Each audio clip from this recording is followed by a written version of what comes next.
Blog Talk Radio.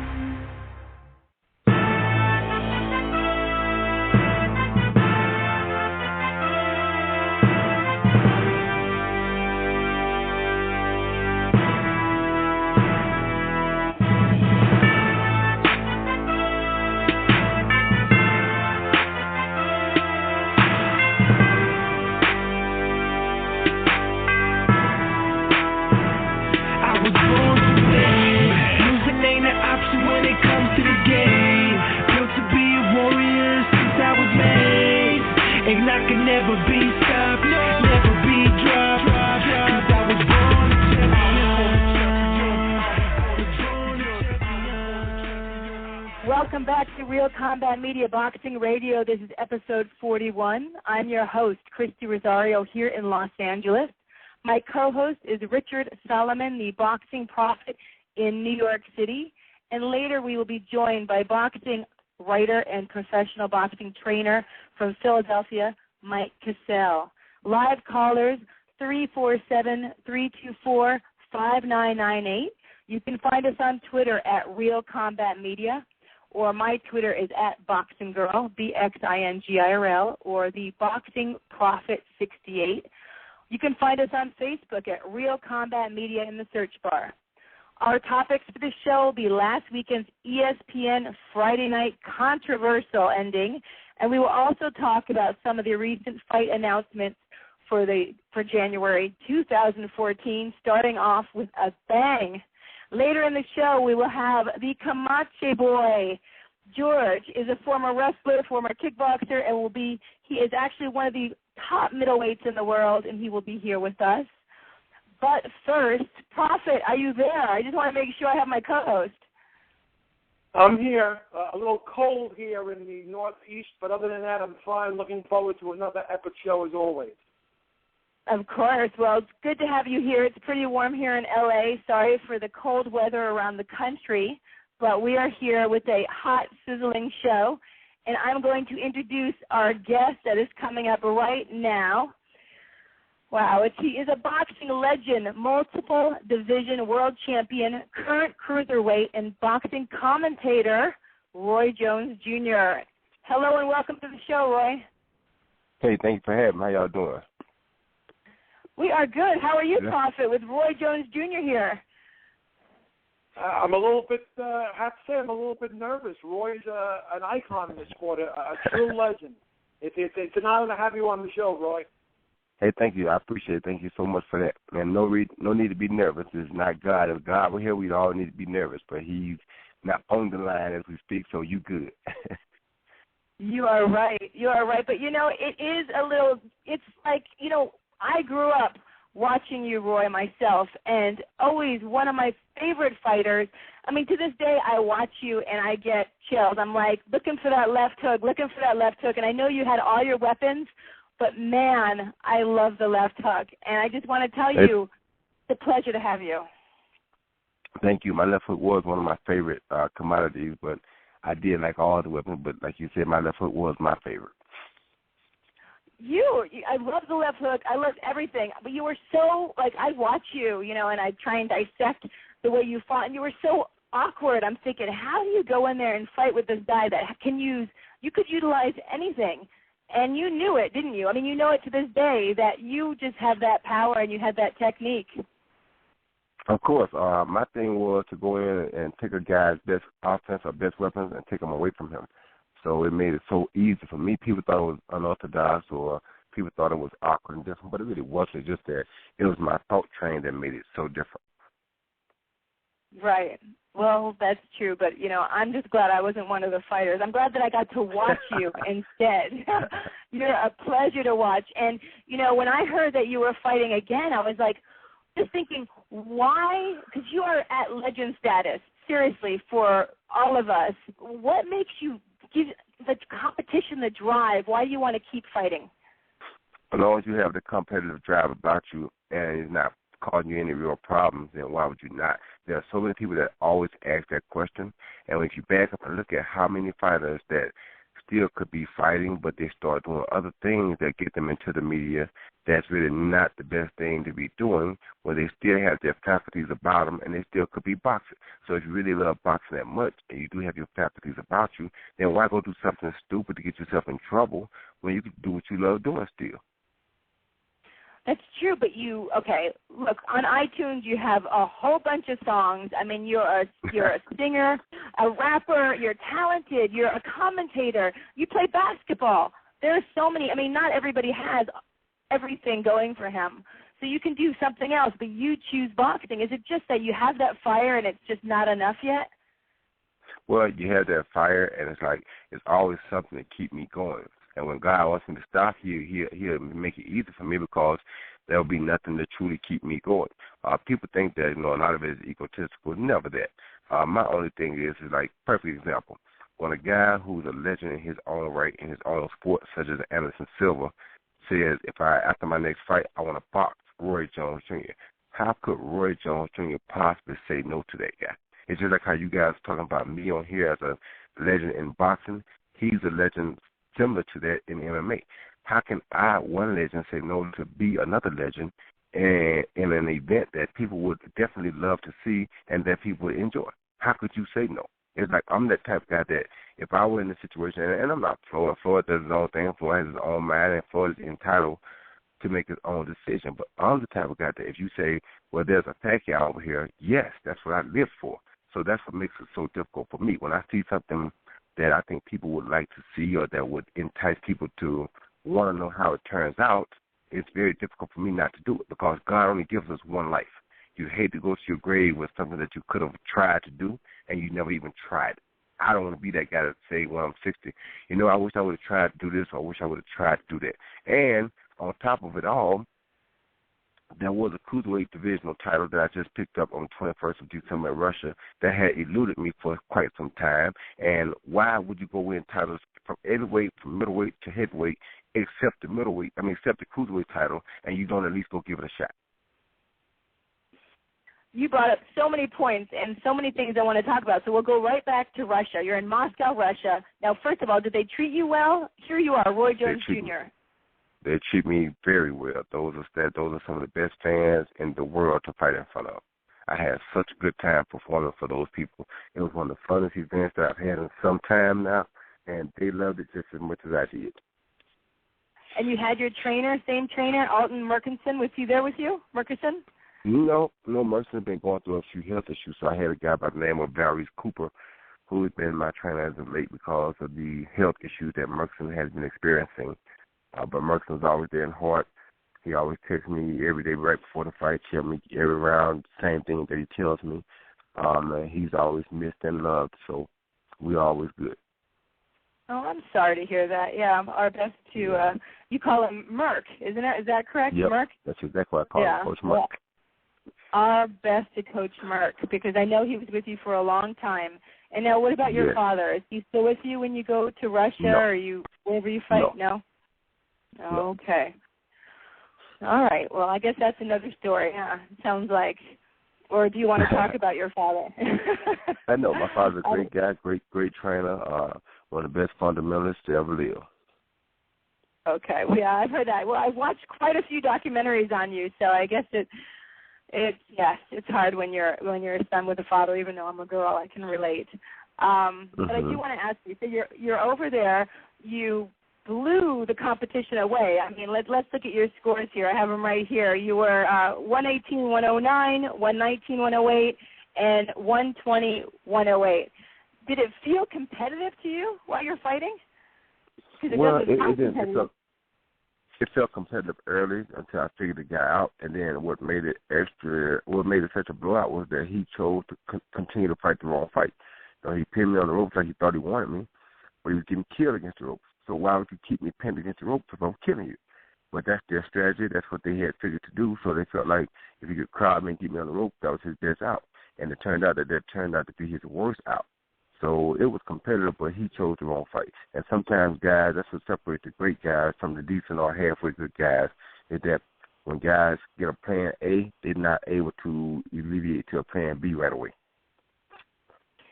Yes, that reminds me of Rigondeaux versus Donaire. I remember that fight was not too long ago. If you saw that, where he couldn't adjust. And Canelo versus Floyd Mayweather. He couldn't make the adjustment. Floyd made the adjustment on him. He couldn't make another adjustment. And it stayed one way the rest of the fight. That's true, and like we know, styles make fights. You'll see Canelo now is going to fight Angulo, and I'm sure it's going to be a totally different fight than Mayweather. So that's going to be coming up. Are there any fights that you just really want to see as like a fan? That's one of them right there. I cannot wait to see that fight because that's two guys that, I mean, they're going to go out and do their thing. They're both very good punchers, very good boxers. Angulo is still always looking for his shot. I can't wait to see who comes out victorious in that fight. And I also can't wait to see, I'm going to tell you my favorite fight right now. My favorite fight on the radar is Lomachenko versus Rigondeaux. I absolutely cannot wait to see that fight happen. That is a fight, because I love Rigondeaux. I mean, I think he's just a fantastic technical fighter, and that's going to be a good fight as well. But I want to ask you, do you think Canelo is ducking Erislandy Lara to fight Angulo? No, I don't think Canelo ducks anybody, but let me just be honest with you. Erislandy Lara is a bad fight for anybody in the junior middleweight division. Myself and Max Kellerman had a long talk about this before he fought Paul Williams. I told Max way before the fight was made that was the wrong fight for Paul Williams. Erislandy Lara is one of these punching Cubans who's a very good technician and who's going to give anybody that you put in front of him a hard time. You saw that with Vanis Monterosen. You saw that with Paul Williams. You're going to see it again with whoever gets in front of him next. He's definitely a hard cookie to crumble. He is, and that's why I was wondering if maybe he was just kind of wanted to do a little tune-up. Even though Angulo is not a tune-up, that's going to be a heck of a fight, like you said. Oh, but then what about Carlos Molina? You said who wants to do a tune-up? No, I'm thinking maybe Canelo is thinking that Angulo is going to be a little bit easier than Lara, even though I think he's in for a surprise. Yeah, I agree with you. What the difference is that Angulo's going to be right there in his face. He knows he won't have a problem hitting Angulo. With Lara, he's going to face the same problems he faced with Floyd Mayweather. He ain't going to be able to put a glove on it too easily. Right. And now what about Carlos Molina? Because I thought, since Carlos Molina has the IBF title, I thought Canelo was going to fight him. Why don't you think he's fighting Molina? No, that's one thing I'm really not sure about. I don't know who promotes him. You get the first dig up and see who promotes who and see if it's one of those situations where the promoters don't cross paths. Or you have to look at it and see, is it a situation where the Mexican versus the Mexican is a bigger draw, or is the straightforward style of Angulo more suited for this kid coming off his first loss? I mean, there are a lot of variables you have to take into consideration that I'm sure his team has taken into consideration. With that being said, I know Lara was definitely not the best fight for him, and I would be honestly to be straight, frankly with you, I don't think Molina would have been the best fight for him because Molina is one of those guys that he's going to have a hard time putting a glove on as well. What I would like to see is Lara versus Molina. I think they fought a very controversial fight once before. That would be a great rematch. Yeah, that would be a great. Maybe that will happen. Maybe that'll happen. And that's probably what they're waiting to do. And if Saul Alvarez people were smart, that's what they would do. They'd wait and let Molina fight Lara first, then take the winner. Yeah, that's right. And then, you mentioned the promoters and the promotions, HBO, Showtime, as you know well. How do you feel about, quote, the Cold War with promoters? Well, Cold War because it's not hurting the promoters. It's actually hurting some of the fighters more so than the promoters. Some of the promoters are benefiting from it, actually, because now you know how to put your guy in front of the best guy in the division or the next best guy in the division, and you can just go on and make fights around guys that you don't want to fight anyway. The fighters, though, are suffering because there are guys who want to challenge other guys for belts to figure out who's supremacy in the weight class, who's the top dog in the weight class, and they can't do it if one is with Golden Boy and the other is with Top Rank, or one is with Showtime and one is with HBO. It's a very difficult thing to watch. It's a very difficult thing to be a part of, and I thank God that wasn't around in my time. No, and I think that's probably it was not around during your time. Plus, you promoted yourself, so you didn't get stuck in silly situations like this. Because, it does. It hurts. There's so many fights that I would love to see that we just can't because they don't, the different promoters. But I want to go back now. Now, you were at the fight, and this is a rumor, so I want to know if it's true. Did you ask Dana White if you could fight Nick Diaz? Was that your next? Me and Nick had talked about fighting before, and I told, well, since Anderson is hurt right now, I think it's a good idea to go ahead and do the Nick Diaz if Nick wants to do it, because he and Dana are having a hard time communicating. Nick expressed that he would be interested in boxing, but him and Dana did have a situation going on. So I felt like, as a resolve for their situation, Dana, when I let him do what he wanted to do, let him box, and let's move forward from there. So I did mention to Dana, yes. And what did Dana say to you? He just called me back and let me know in a couple of days. He said he'd give him a couple of days to get over all he's been through, and he'd call and we'd talk about it. Dana's a very good guy, very much well outspoken with me. He'll speak to me about anything. We're always looking for bigger and better situations, ways to make things happen, to bring more fans to both sports, to make both sports have more events than necessarily fights. So it's always good for us to try to crossbreed the sports. I also heard Rampage. Is that another name that you're thinking of boxing with? No, that was, or MMA? No, that was a name. That was a name earlier. I think the people from Bellator wanted to talk about Rampage, but they weren't really talking about boxing. They were talking about an MMA fight, then a boxing match, which really wasn't really intriguing to me, because here I am 44. I don't really think I'm going to learn too much about MMA now at 44 years old, although it wouldn't be bad to learn a little bit, but I don't think I would learn enough to be competitive at 44. But in boxing, I know they have to learn boxing, so with them, any of them could be competitive at boxing, because boxing is one of the things that they had to learn in order to become complete fighters at what they do. True. Yeah, it is hard. Actually, I stopped boxing. Yeah. I tried to wrestle, and I thought, it would be easy. I'm so athletic. It was not easy. So I agree. I say stick to boxing. But, I want to ask you, after, unfortunately, a lot of us go through this, and you went through, pretty hard loss. After the loss, what did you do, like mentally and in training, to adjust and come back and keep winning after that? Well, it took a little while for me to figure out what it was that was causing me to discomfort in the ring, and what it was that was causing me these all of a sudden letdowns, because I was a guy who was used to winning all the time, never losing. So I had to go back and figure out myself what was the root of my problem. And when I figured that out, that made it kind of easy for me, and I just figured that out not long ago. But the root of my issue was that no matter what you do, it's like, you always go back to the basics, and the basics are as follows. First thing is, you never go in the ring to knock an opponent out. You always go in to win. Nothing like that happens, that just happens. That's what kind of happened in the second private fight, along with the fact that in boxing, no matter who you are, if you don't have a goal, then you shouldn't be fighting. I went in after I won the first title fight. I had no more goals at that particular time. I wasn't aspiring to be the cruiserweight champion of the world, which is what I should have done. I should have went back up to cruiserweight after I beat him at 175. I should have immediately went to cruiserweight and started seeking a cruiserweight title. That way, gave me a goal. He had to come up and meet me at cruiserweight, and a much more comfortable guy, because I had lost so much weight to make light heavy that second time and the first time. And it would have been a much better situation for me, because I would have had a goal. The first time, the reason I beat him on pure heart alone was because I had a goal. The second fight, I had no goal at 175. I was done with what I wanted to do. So it's very tough, but first you have to go in and figure out what your problems was. Once you figure that out, then you come back and you look at it and you say, hey, God gave me a child. Do I want to go ahead and go back to being myself, or do I want to lay down and call it quits because I run to a bump in the road or a couple bumps? I look at bumps in the road and say, you know what? When I start talking about bumps, I just been fighting my way before. So I don't start talking about bumps. So when people start saying, well, you should quit, you need, like you said, you did everything, you should quit. So your child is this, and the fighting thing. None of those guys told me when I was 9 that I should start boxing this year. Well, I can't hear you very well. Oh, I see it. None of those guys told me that I should start boxing when I was 9, and that later on in life I would become one of the greatest boxers of all time. If they knew so much, they would have told me that then. But nobody told me that then, so how do they know so much now all of a sudden?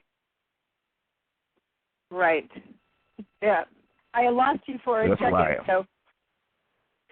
Okay, so now you feel like you are back, and are you going to fight again? I mean, you may fight Nick Diaz, but another guy? Do you have anyone else in mind? No, that's all. I mean, like I said, that's just an event because of the MMA and the boxing crossing. That's what got me started this time particularly. However, there's a side of the cruiserweight title, another even more legitimate title. I would take it. The WBU is legitimate enough for me, but if the WBC or WBA or IBF, okay, we have a caller. There are other talks of other fights. There are other talks of other fights, and if anything matures to where it looks good, I'm the type of guy, I don't give a care. I'll fight anybody as long as I know what I'm doing. I got a goal in mind, and I'm focused. And big people sometimes make you focus because, they could be deadly. So there are a couple of fights that have been mentioned, and I won't call no names now, but if they come through and they do what they say they're going to do, then those fights definitely could happen. Meanwhile, I just take my time and see what comes of them. So you don't want to, shout out and call them out right now here on the radio? No, it don't make no sense. I'm not to call that guy. I'm to come get you, guy. You call my name, and I come get you. I know. I've always seen that. I believe that. There are several guys. There are a couple other MMA guys that you want to fight an MMA guy, I'll fight you. But what they don't understand is if it's not a major name that the people going to really want to see, then that doesn't make sense for me either. I'm not out just to go pick on MMA or try to just show that I could be the guy that's in the MMA. That's not my point. My point is if it's not a guy that's known as a striker like Nick Diaz or somebody as great as Anderson Silva, then I'm not going to waste my time doing that. That's crazy, Yes, it would be crazy, and I'm glad that you're selective, of course. And you were at that fight, weren't you? You saw that kick that took Anderson Silva out? Oh, my goodness. Was it? I saw it in slow motion on TV. How was it in person? I was almost crying for him. I was almost sick to my stomach because of the way the leg looked and the way it sounded. And I felt so bad for him, and just watching him grimace as he left the ring and watching him scream because of the pain, excruciating pain I knew that he was in. Man, it made me feel so bad for him. But he's a strong guy. He's a strong competitor, and he will be back. He's not a guy that's going to lay down off of that. You can believe that because that's not who Anderson Silva is. He was one of the greatest because of his will and ability to come back off of anything, and just like he bounced back off. Yeah, I didn't know a leg could break like that, and for you to see that in person, I wish Anderson Silva the best. And so you feel like he's going to recuperate and recover and come back and fight again? Yeah. Of course, I don't know what kind of fighting he'll come back and do, but I wouldn't, me personally, I'd never want to kick nobody again in my life. I don't blame you. That was, oh my God. Did you ever have one of those stretch Armstrongs as a boy? You stretched them? Yes, I did. That's what it looked to me when that leg did that. It looked like a stretch Armstrong wrapped around. Oh, it was crazy. Yeah. So, we have my co-host who has questions, and then I have a caller. So actually he's been waiting a long time. Let me just see who this is. Let's see. Take a call. Welcome to Real Combat Media Boxing Radio. Your area code 240. Who is this? You're on the line with Roy Jones Jr. Are you there? Well, I think they got scared. I think you scared them away, Roy. We're on for a long time. I think they wanted to just listen to your voice. Okay, maybe it was a girl. Okay. Let me ask this one. Hold on. Some girls do that. They just want to listen to your voice. Welcome to Real Combat Media Boxing Radio. Your area code 573. Are you there? Yes. Wow. Okay, you're there. Good. Who are you? What's your name? My name is Chuck. I'm from St. Louis, Missouri. And I just want to say, Roy, Mr. Jones, it's an honor. Much love and respect. Your greatest hits are priceless. You're a true Hall of Famer. And is this the Roy Jones Jr. that I was chatting with on Facebook yesterday? That'll be him. Thank you so much. I appreciate that, man. I really appreciate that. And thanks for everything you've done for me and all the support that you've given me, man. And I look forward to continuing and making you as happy as I've made you over the years, I hope.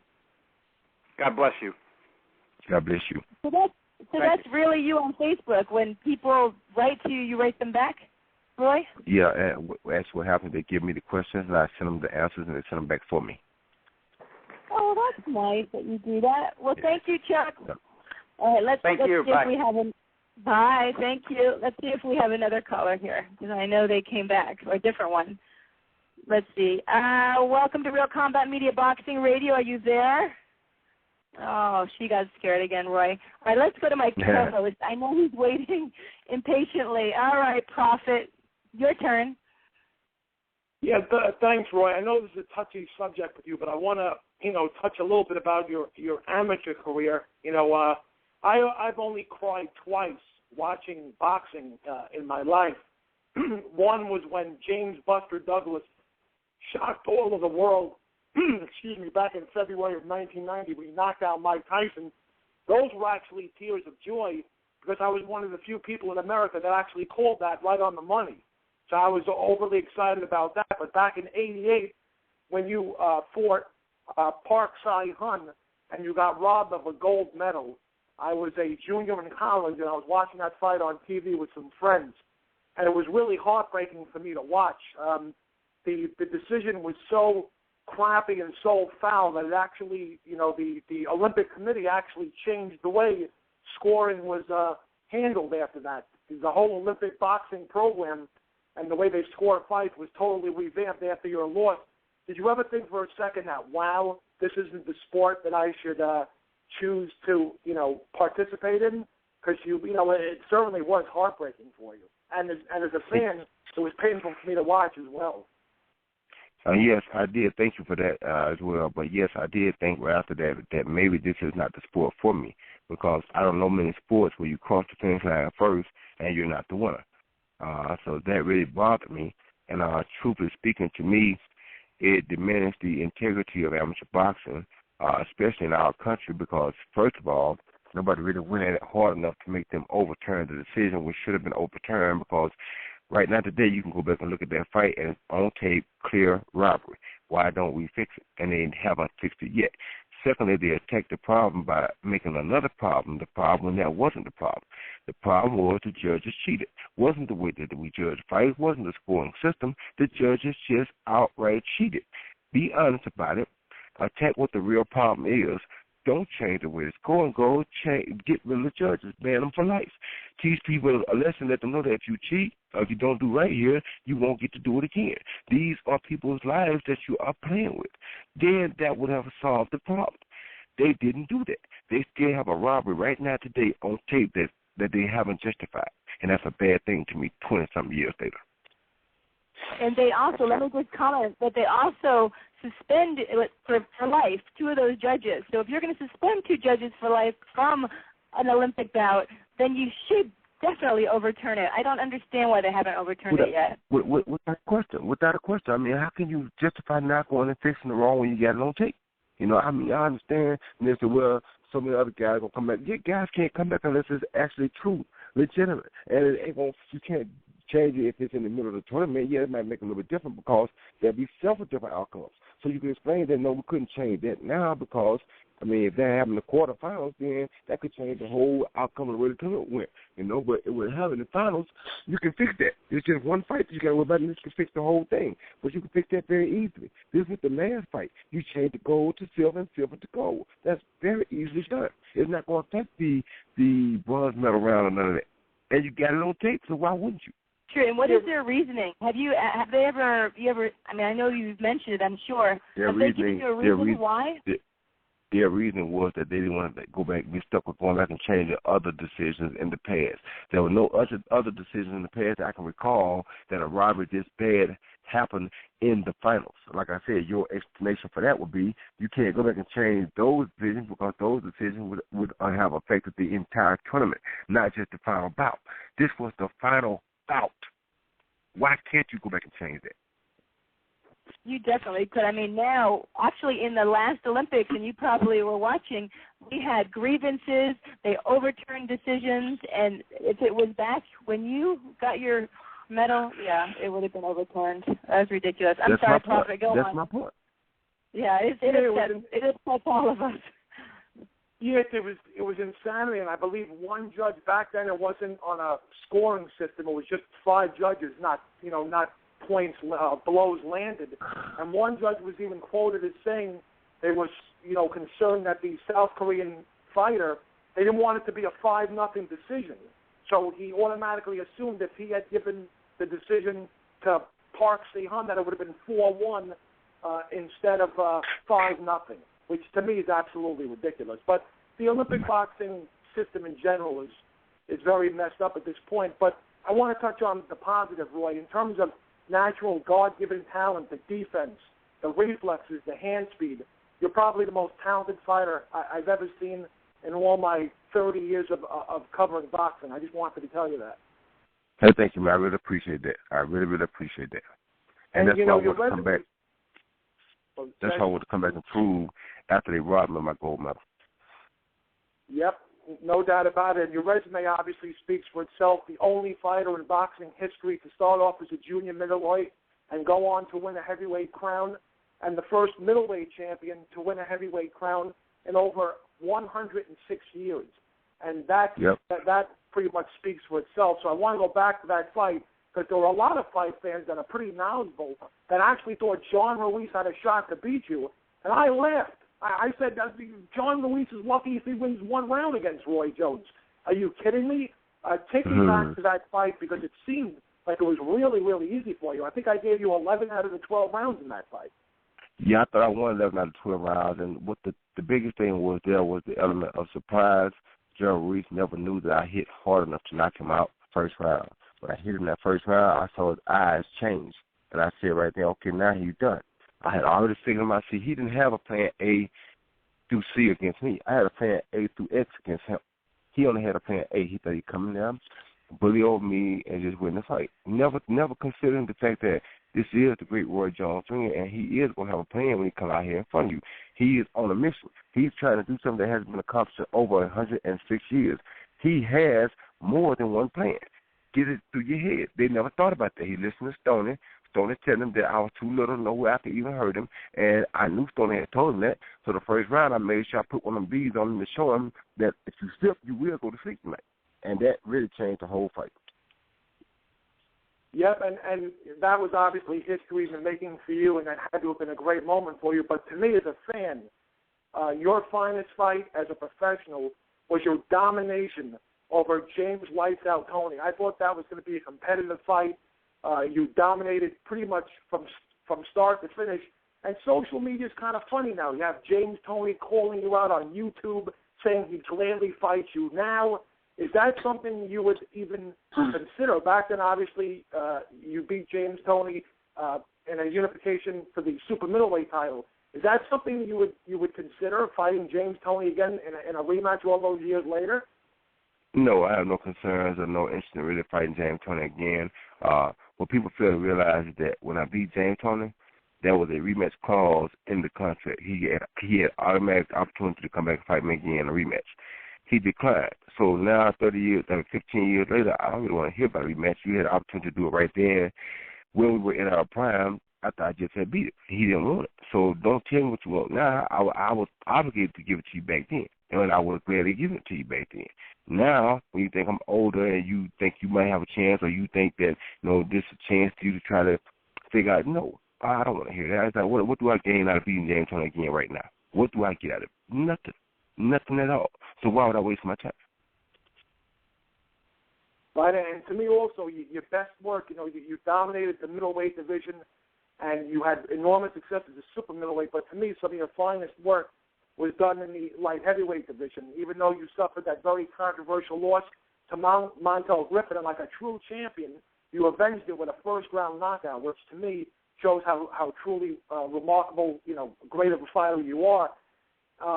You also had, a fight with Bernard Hopkins that, you split, obviously. You beat Bernard to win your first title as a middleweight, and then you fought him as a light heavyweight. Is there any way somewhere down the road you settle the score once and for all? With the Cold War brewing, I see Stevenson going after Kovalev, and Bernard Hopkins seems to be left out in the cold.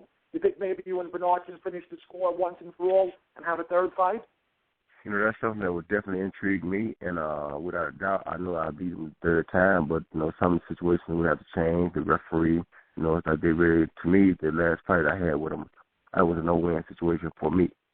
Everything I did, the referee jumped on me. Everything he did, the referee said nothing about. So I would definitely do it, but there had to be a lot of things changed, because to me, that was a situation that I was brought into, that unless I got lucky and knocked him out one punch, by the way, they may have disqualified me for that, too. So I kind of was scared to do that as well. So when I got there, I realized that the fix had been on, and there was no way that I was going to beat him standing up.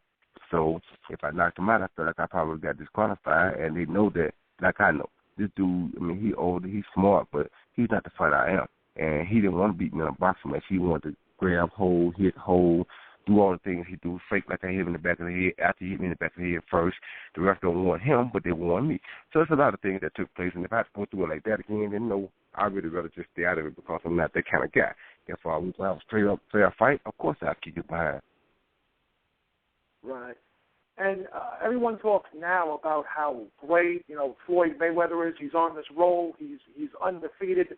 And I said earlier how you responded in truly great fashion, avenging your first loss as a pro. Even the greats like Sugar Ray Leonard, after losing to Duran, it actually made him a better fighter because he avenged his loss and then went on to bigger and better things. I just get this feeling that if Mayweather-Pacquiao ever happens and Floyd were to lose, or not only to Pacquiao but to anyone, I think it would just crush Floyd because I think his whole thing now is that, he's undefeated. And, obviously the greats like you and Muhammad Ali and Sugar Ray Robinson, you've all had more than one loss. I don't even think Floyd can handle one loss. Do you think that he's capable, that he's mentally capable of handling a loss, or do you think if he were to ever lose, he would just retire and fade off into the sunset? That's a tough one to call because, he does, tell you he's very open with it that he wants to retire undefeated. So, it's the reason he's saying that. I don't know if he can handle it. Now, I think he would handle it because I think deep down inside he truly is an athlete, and it may make him reach down and dig further into the basket than he wants to reach. And right now, why would he reach that deep when he doesn't have to reach that deep and he's making that kind of money? So it's like for him, it's a different situation, a whole different scenario. If you're in his situation, you do the same thing. But needless to say, for Floyd Mayweather, he was a great amateur fighter. He tried to be a great professional fighter. And most great athletes, if put in that situation under adversity like that, they would handle it. And I do think he could handle it. I can't tell you that I don't think he can handle that situation. And my final question to you, because I know there are other people that want to ask you questions because you're a true legend and a future, obviously, slam dunk first ballot Hall of Famer. I'm around your age. I just turned 45 in November, so I grew up watching all the greats like Leonard, Hagler, and Hearns. You ever think to yourself, like when you watch tapes of fighters from the 80s, how would you fare in your prime against the likes of a Leonard, Hagler, or Hearns? How would Roy Jones do, those three fighters, their best and your best? All those guys I learned a lot of things from. I don't really care to say what I think about that I would have done to them. I mean, if I tell you that I thought they would beat me, I'd be lying to you. If I didn't tell you that I think I would kick all of us behind, I'd be lying to you if I didn't tell you that because, I mean, come on, baby. When you think you're best pound for pound ever, how you think you're going to tell somebody that somebody else would have beat you? Only person I think ever would have gave me a problem in his day would have been Muhammad Ali. That's because Muhammad Ali's mindset of boxing, to me, was way higher than everybody else's boxing IQ. The rest of the people in boxing, I don't think nobody in my prime would have gave me no problem because I was gifted. I had speed, I had power, all the things that these guys had. The one thing that made them so great, I had that. So it would have been very difficult for those guys to beat me because those were the guys that I learned from, and they made me the fighter that I turned out to be. So it's hard to say about what would have happened if I was in their era because their era is what made me. You feel me? And I'm not afraid to say that. Because I took Wilfred Benitez's defense, Tamara Hearns' punching power, Hagler's persistency, Sugar Leonard's flashness and speed. Salvador Sanchez's always aggressive attitude. I mean, I took some of the best Ali's inside and out of ring integrity. I took those type fighters and made myself. Without them, then it would not have been me. So it's not really fair to say how do I think I would have did against them because in my time, they were in my time, then maybe I'd have been a different fighter. You feel me? So it really, to me, it's not fair for me to say how I would have done against them because I learned so much from them. Until it's hard to say what would I have been, what would I have been without them. Absolutely, a great answer on your part. And I really, before I go back to Christy, I have to say I want to get that rap song. Y'all must have forgot is my ringtone because the way you just answered that question, I have all that adrenaline pumping through my veins. And you really are an ambassador to the sport, and it's just a thrill for me to interview you. Thank you very much, Roy. I appreciate it. Thank you, man. I greatly appreciate it. And you know what? The bad part about it is I feel bad because a lot of times people will know you lose. They want to throw you out to the pastor. But if you go back and look at the Jeff Lacy fight was one of the better fights that I ever had, even in my older days. Still one of the better fights I ever had, because in that fight I'm so entertaining. As always, the fight I just had in Russia, I was so entertaining. Even though I beat the guy pretty easily, I made it such an entertaining event. And I'm that guy that if you want to see entertainment in boxing, that's what I do. You know what I mean? I don't just go out and box because I'm the greatest at it. I go out and I make sure people are entertained no matter who I fight. And how could the world not want to see entertainment still? I just don't get. So it's like, not that people don't want to see it. People think you're too old. People think that, it's a danger. And it is a danger, but it's a danger getting up every day leaving your house, because you can get hit by a car. Anything can happen to you. There's people that get on motorcycles. And like I said, the only thing about motorcycles, I love motorcycles, but it really is just a matter of time that before somebody don't see you and actually you get in an accident, because that's just how it is. I hate it because I love motorcycles. And if I could, I'd ride one every day. But after riding it, I realized how dangerous it is. And in boxing, it's dangerous too, but that's what I was put here to do. So if I'm going to take a danger, that's the one I'm going to take. And I'm sure some motorcyclists feel the same way about riding a motorcycle. No, I don't think boxers and motorcycles go well together. We have a terrible history of that, as you know. So, yeah please that's what stay I'm saying, off though. Yes, I know. Yeah, so, but they're fun. Think about this, though. But think about this. If I wasn't fighting still, guess what I'd be doing for an adrenaline rush? Riding on a motorcycle every day, popping with us, because it is an adrenaline rush, and I do love it. But because I can fight, I ain't got to do that. But if I wasn't fighting, that's where I'd be.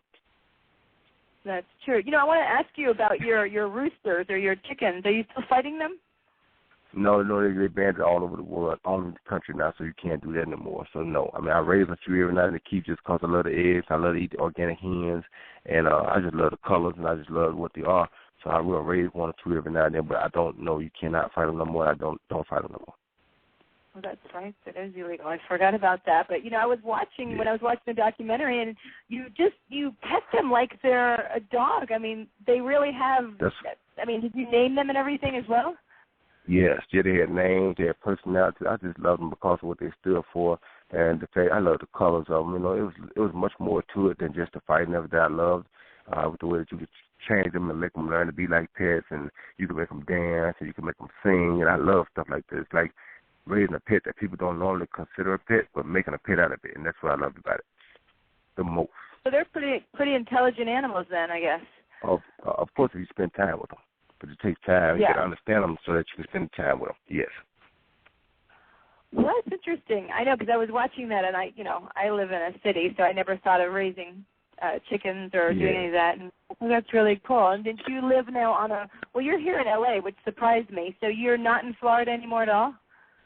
Yeah, I'm in Florida every now and then. I'm not as much as I used to be. Oh, okay. So, all right. So you're here. You're a city guy now here in L.A., and there was... and you're commentating. Are you going to tour and sing some more, or are you just concentrating on the training? I'm just curious because you have so many things going. Are we going to like? I still do a little rap. You know what I'm saying? It's like I might be one Pac in Moscow in Russia. I'm not Tupac and one Pac. They love my music in Russia, so I love to go there and perform for them. I still work with fighters like I'm out here in Big Bear now. I work with John Pascal for his upcoming fight against Lucien Butte on HBO on January 18th, 2 days after my birthday. But I spent my birthday up in Montreal with Pascal, getting ready for this big fight for him. Yeah, thank you. I spent my 45th birthday up at training camp with him, like I did my New Year up here in training camp with him. So I'm looking forward to him having a wonderful fight.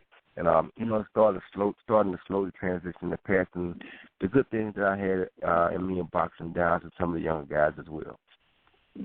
Well, so you were his sparring partner. Were you sparring partner, or were you there helping him train? No, sparring partner. No. Don't associate that name with me. I'm sorry. Okay, so you were helping him train then. You're giving him your knowledge? Oh, okay. Yes, so how's he look? Does he look sharp and ready? He looks really good. He looks really good, sharp and ready. I can't wait to see him perform because I think it's going to be one of the best fights of his career. So what is your prediction? Do you think it's going to go the full fight, or is it going to stop him? No, I don't think he's going to go the full fight, but we'll have to see. I didn't do his own talking, but I don't think it's going to last the whole night, no. Okay. Do you think you could sing a little bit for us, do a little rap so I could hear it? So how about I forgot? No, I can't do no singing. You know what I'm saying? It's just kind of tough. I don't do it off the top of my dome like that. I probably could if I ever tried, but I just don't never do it like that. You know what I'm saying? You're so talented. And I was just listening to you, and I'm like, this is so neat. I mean, I don't want to hear Adrian Broner rap, but I would love to hear Roy Jones Jr. rap. If you have a little because of the content, you know what I mean? It's like with me and Adrian Broner, we're different. When I rap, I would rap like I would rap more about what I do as far as a profession, what you know me as.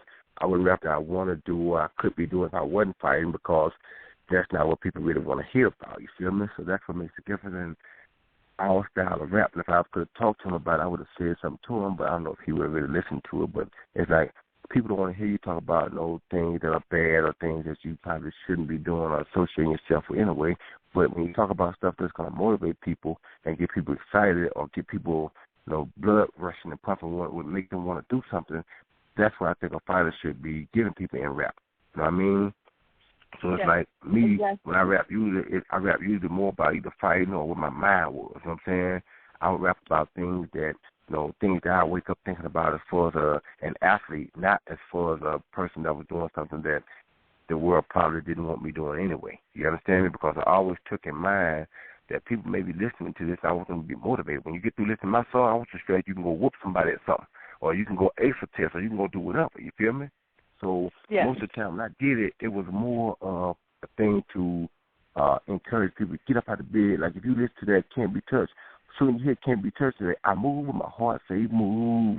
Feels like a light, got nothing to prove. Stubborn as a hot damn mule. That make you want to get up and go right there. You feel me? Because, yeah, I'm stubborn, and when I say I'm stubborn, that means I don't care what people tell me. You can't stop me from doing what I want to do. You can talk about me all day long. I'm still going to get up and go do it. You feel me? That's why this line say, stubborn as a hot damn mule. I'm not hearing you. I don't care what you say. You can tell me I should stop. You say, ain't got me. I don't care what you say. You didn't create me. God did. Only he can tell me that.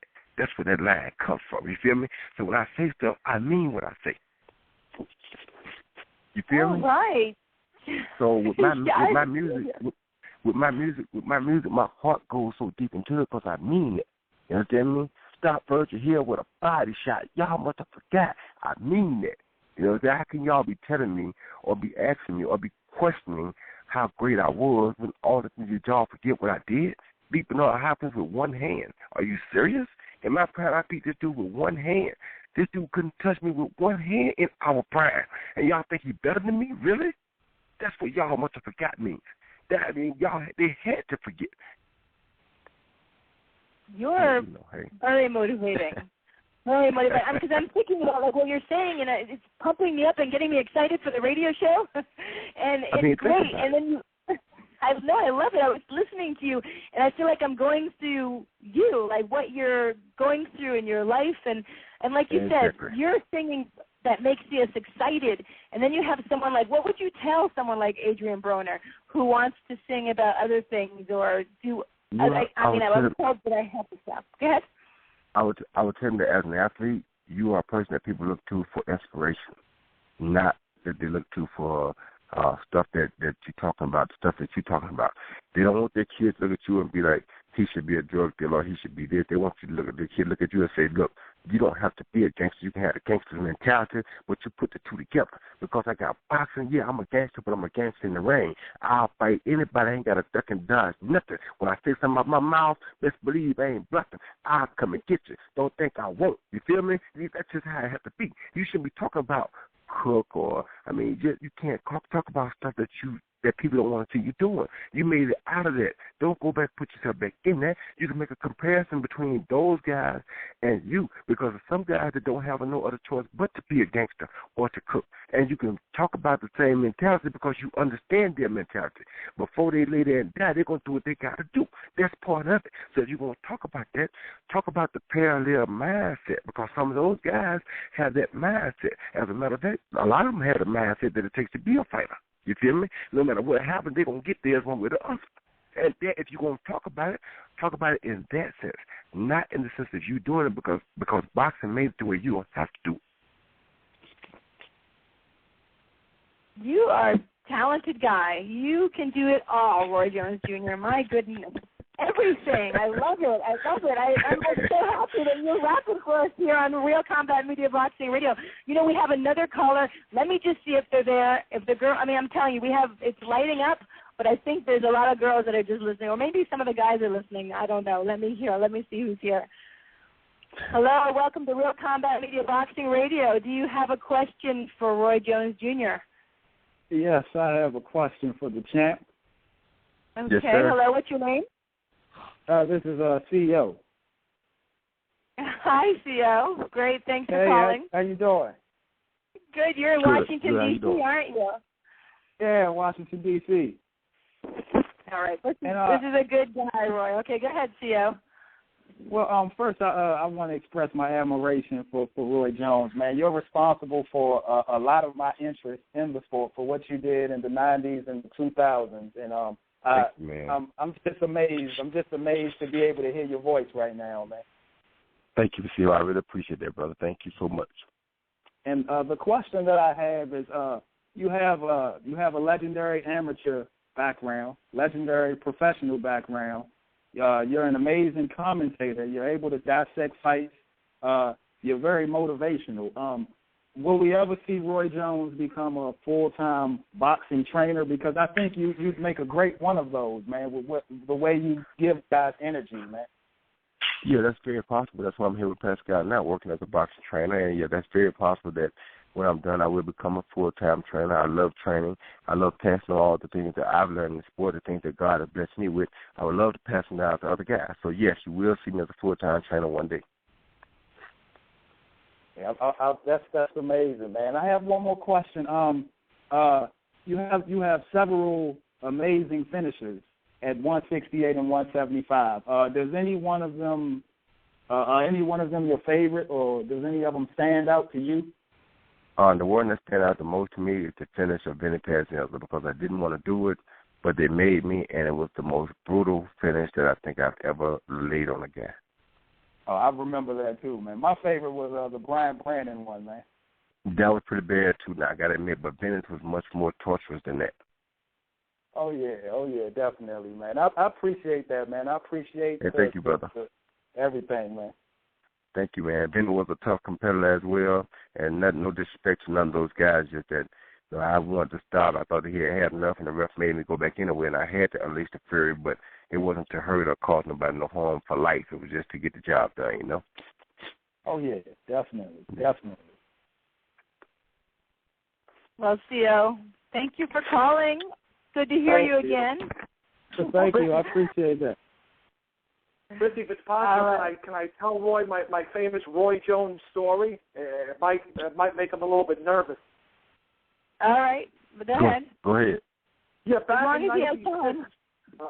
back in '96, Roy, I was pretty good friends with Brad Goodman, top-ranked matchmaker. I grew up with him in the same neighborhood, and he got Murky Sosa to fight with you at Madison Square Garden. We all know how that turned out. You stopped him in 2 one-sided rounds, but he got me press passes, and I went to the pre-fight, press conferences, and it was also great because I got to see one of my favorite heavyweights of all time, Terrible Tim Witherspoon, who fought Alfred Ice Cole on the undercard. But to me, meeting you in person, your boxing royalty was almost like I was meeting a Hollywood star, and you were very cool about it because I was there all day watching you take publicity photos and watching you speak, and we took lots of pictures together, and you were just a great human being. I think there was a part of you that, was in the back of your mind, was saying, what is this kid doing? He keeps on following me around. Who is this kid? But you were very nice. You took a lot of pictures, and as a matter of fact, I'm probably going to send you one on Facebook so we can have the iconic Roy Jones and the legendary boxing prophet on the same Facebook page. How great would that be? Nice. Thank you, brother. That's very nice. Very nice. But you were you wearing the boxing prophet? Were you wearing the boxing prophet? Were you wearing the robe, the boxing prophet robe? No, I didn't get the robe till much later. I didn't get my boxing prophet robe was given to me as a 40th birthday, when I turned 40. Okay. So I didn't have the robe, but it was great just seeing the way fighters go through interviews and, I basically spent the day with Murphy Sosa and Roy Jones. It was basically like a 3 or 4 hour day, and it was great. And I wound up seeing the fight live with my friend Brad, and we saw Roy systematically destroy Murphy Sosa like he did to most of his opponents. But I just wanted you to know, and of course you already do, Christy, that Roy outside of the ring always reaches out to his fans. He's great. He takes pictures with everyone. And like I said before, he truly is an ambassador to the sport. And, you don't have a lot of great role models today in boxing. And Roy's typically a throwback guy for not only for what he does in the ring, but also what he does outside of the ring. And that's why it's so special. And I wrote on my Facebook page tonight, we're going to make history, because it's not every day you get to speak to a true legend in every way in Roy Jones. Hey, thank you, brother. I really appreciate that, man. I thank you so much for that. And to be honest with you, truthfully speaking, to this day, I know y'all wonder why I talked to Dana so much, but that also happened with me and Dana White, almost the exact same story. He got to hang out with me at the press conference with me and Jane Tony up in the Boston area, and it was something so spectacular because he said even back then, before he was Dana White, I treated him like a person like I normally, just like this guy saying about the way I treated him. And that's why Dana's always entertaining any ideas that I come up with, because he appreciated me for treating him as a normal human being when he was really basically somewhat of a nobody in the sport of boxing or in the sport of combat sports, period. So that's where our ties come in. Oh, wow, that's very interesting. That's very interesting. And you rapped for us, and you talked to us for so long, and we really appreciate it. You're a really great guy, awesome, fantastic fighter. And my son yesterday was saying to me, because he's only 13, he's like, okay, well, who's better, Roy Jones Jr. and Floyd Mayweather, if they could fight now, if they were the same weight? And I said, Roy Jones, hands down, even though I like Floyd Mayweather, don't get me wrong. But I said to him, he likes Floyd, but you are, how many divisions did you win? You rap, you play basketball, you pet your chickens, and you're a nice guy. So my vote is for you. So, thank you, man. I appreciate that. So much. Yeah, and thank you so much for coming on the show. It's been wonderful having you. I know you took a lot of time. And I thank you guys for having me, and I enjoyed every moment of it. So y'all take it easy. I appreciate it, and I had a great time. Well, I'm glad, and good luck on whatever your next endeavor, Roy. Hey, thank you, I appreciate that. Thank you. All right, take care. We're going to go to a commercial. We'll come back in a minute with Comanche Boy. We'll be right back. This is Real Combat Media Radio. Check us out at realcombatmedia.com. While you're there, check out the Feed the Poor link on the bottom of every article, and you can send a donation if you're interested. That is, once again, on the bottom of every article as well as on the top of the website. If you are an MMA, boxing, or fitness business and interested in sponsoring our website or radio podcast, send us an email. Advertising at realcombatmedia.com. Once again, that is advertising at realcombatmedia.com. Make sure to check out the Real Combat Media MMA and boxing store at the top of the menu at realcombatmedia.com. We carry a collection of products. We have the Cardio Mask, which is excellent for all fighters, endurance athletes, and serious fitness enthusiasts. Once you are in the Real Combat Media store, click on the banner on that page. We also carry Alpha Brain. Alpha Brain is a great and natural product which activates your brain's neurotransmitters and helps you think more clearly, which improves brain function. You can also purchase the world's healthiest plant protein, which comes from hemp. There are many other products online on the online store, and click on the On It banner at the Real Combat Media store, and you can purchase Alpha Brain and other health products. Use the discount code Real Combat Media, and you will receive 10% off at the checkout store on the On It. That is ONNIT on the banner at Real Combat Media store. Buckle up. Here we go. Let's get this show started. Welcome back to Real Combat Media Boxing Radio, episode 41. I'm your host, Christy Rosario, here in Los Angeles. My co-host is Richard Solomon, the Boxing Prophet in New York City. Live callers, 347-324-5998. You can find us on Twitter at Real Combat Media, or my Twitter is at BoxingGirl, BXINGIRL, and we have at BoxingProphet68. And you can find us on Facebook at Real Combat Media in the search bar. We just had Roy Jones Jr., as you guys all heard, and it was fantastic. And the show is not over because we have another fantastic guest.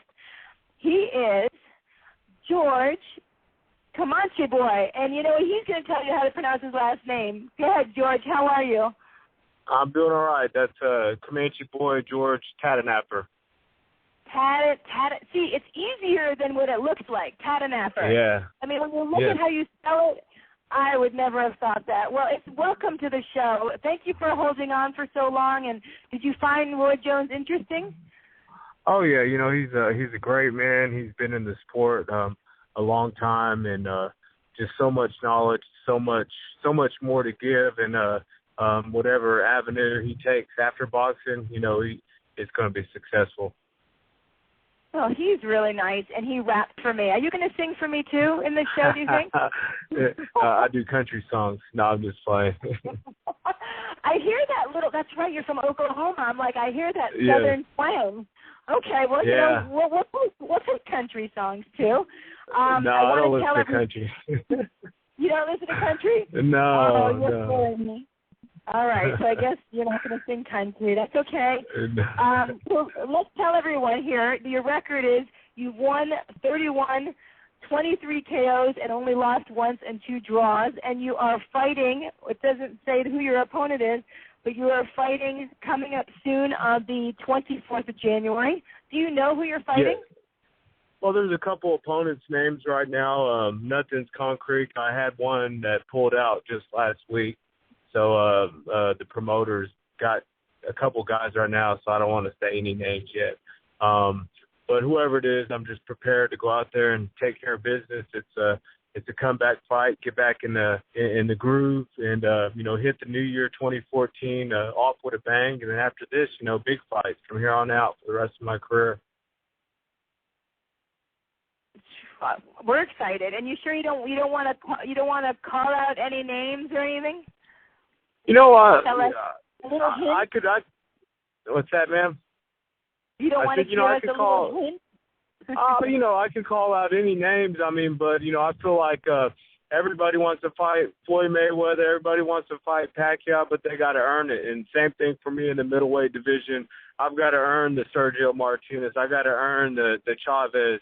I've got to earn the Peter Quillen. So, and I know the time is coming.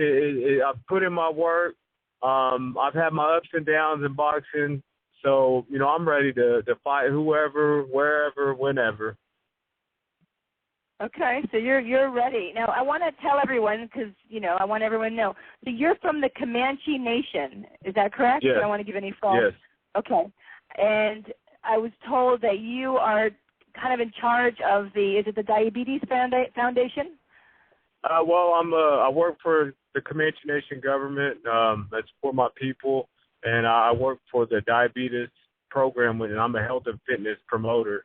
So I'm here using my boxing to get my people motivated to fight obesity, to fight diabetes, to keep them active, educate them on eating right. You know, 150 years ago, our people lived off the land, laws of nature, and, you know, now we live off fast food, and you know, so we're things is changing for us. Our body can't adapt to this new food, artificial food. So we're just getting educated. You know, same thing with me. Coming into the diabetes, I had to get educated in it, and boxing has always been a part-time job. I love it. I've always been a good fighter, and it was a way that I could bring honor to my people. So I took it and I ran with it, and I'm still running with it, and I'm ready now. From here on out to my career is over, I want to give it my all and, you know, bring honor to the Native American race. So in the Native American race that you're talking about, is diabetes, is that a very prevalent? As you know, obesity is prevalent for all of us Americans, but is diabetes a big deal over there? Oh, yeah. You know, when I was younger, my dad just told me alcohol, you know, and then as I was getting older, drugs become a problem. And then now, as a grown man with kids of my own, there's drugs, there's alcohol, but now there's diabetes, and a lot of our people are dying of it. And it's just because our body, our pancreas can't, you know, handle this artificial food, and the sugar's not being broken down. And So, and it all goes back to education. Our people got to learn how to know what's good, clean food. And, that's where my job in the diabetes program comes in, and to educate them. And I'm a fighter, and I have to watch my diet, and I have to make weight. But also I have to learn how to eat right. It took me a long time. I graduated high school, I was 200 pounds. And I wrestled in high school, I was 215 and 189. But now as a professional fighter, I fight at middleweight, 160. A lot of people see me and they say, man, what happened to you to be so big? And, and I was kind of a big, stout guy, but I never was fast. I never was healthy. I never drank water and ate the vegetables and the lean meat and exercise like I did. And that's where I got educated, and I'm still trying to educate myself and get better at it. It's a practice. It is. It's a way of life now for you, I guess, huh? Yeah. Well, that's nice. It's nice that you got involved with the diabetes, and it's great for these kids that need more Native American role models, because I'm an official at the Native American Championships in Arizona in July, and kids need someone like you where they could look up to. And, there's not, unfortunately, there's probably a handful of athletes. Do you know of many Native American athletes that, your people can look up to the kids? The only one that, that I think is at the top boxing is Marcus Oliveira, who just fought for a world title, light heavyweight in WBA. He's a Menominee Indian from Wisconsin. He's a real good guy and a good friend. And, as Native Americans, there's not many of us out there. So we know who's the good athletes and the good fighters, so we stick together. We got the Schimmel sisters that play basketball for I think Louisville, I believe. They bring a lot of honor, and they're a different tribe than me, and they're from the Northwest, but all Indian people love them. They treat them like they're their own tribe. Well, yeah, it's like, there's so many tribes. Like, this is the Apache over, and it's actually on a reservation for this tournament that I'm talking about, the All-Indian Championship. Yeah. And, but what's nice is that they're bringing kids from around the country, and hopefully you'll go home and tell the amateurs in your area that you have to participate, because in 2 years they have grown in boxing so much. And and I noticed that you don't really have an amateur career. Did you not have like any gym or any amateur? No, when I came up in Lawton, Oklahoma, we didn't have amateur boxing, and it was tough. I was a street fighter. I was a knucklehead. I learned the hard way.